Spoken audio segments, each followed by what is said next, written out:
দিবসে রবির বসে যতই উত্তপ্ত হয়ে থাকুক না কেন বসুন্ধরা, সন্ধে নামতেই সব যেন ধীরে ধীরে শান্ত হয়ে যায়।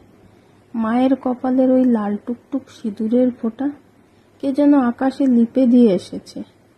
চারিদিকে যে গাছগুলি আছে কি সুন্দর সবুজ দেখতে। হঠাৎ চাঁদের আকর্ষণে কিটকিটে কালো দেখা যেতে লাগলো।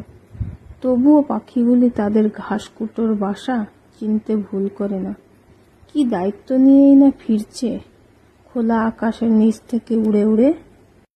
যারা তাদের অপেক্ষা করে থাকবে বাসায়, এই চিন্তায় অল্প কিছু খাবার ওই ছোট্ট ছোট্ট মুখে নিয়ে দৌড়চ্ছে তারা। কি সুন্দর না এই মনোরম দৃশ্য দেখতে, আহা কি ভালো লাগে।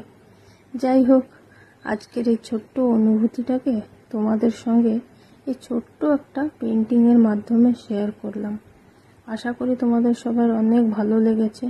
যদি ভালো লেগে থাকে তাহলে একটু লাইক করে দিও আর শেয়ার করে দিও, কমেন্ট অবশ্যই করো। ভালো থেকো, টাটা।